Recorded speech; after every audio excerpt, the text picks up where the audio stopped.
In the first half of 2024, 21 million tourists visited Hong Kong, a 64% year-on-year increase. Mainland tourists accounted for more than 76% of all visitors. Helen Chen reports. In June this year, multiple events were held in Hong Kong to attract tourists, including the Hong Kong International Dragon Boat Races. During this time, the amount of visitors to the city also increased. According to the Hong Kong Tourism Board, roughly 31.3 million people visited Hong Kong last month, a 14% increase from the same period last year.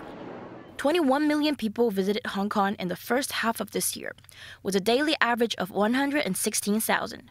Out of the visitors, about 76% of them came from the mainland, accounting for more than 16.1 million people, a 60% increase from last year.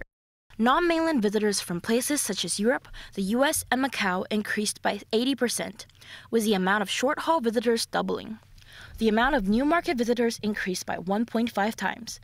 Half of the tourists were overnight visitors, staying for an average of 3.2 days in Hong Kong. The favorite spot for tourists is Tsim Sha Tsui, including the Avenue of Stars and the Star Ferry. Ms. Pan from Hubei says she mainly took her children to look at the cultural spots and museums so they can better understand Hong Kong's culture. Some international visitors stayed in the SAR for longer. About 45 days. 2016 I come, 2015 I come many times before. James from the UK is also staying for 1 to 2 weeks.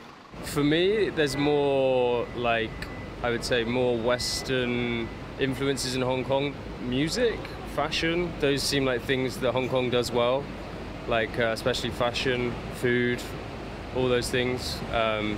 Keep speaking good English and then people will obviously come because it's easy to communicate with people.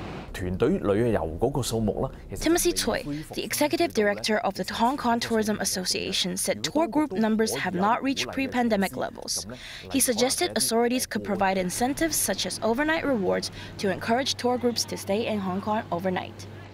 According to the Hong Kong Tourism Board, on a 10-point scale, the overall satisfaction rate of tourists to Hong Kong reached 8.7 points as of January to May this year. The overall intention to revisit and recommendation rates both reached 94%. Helen Chen, TVB News.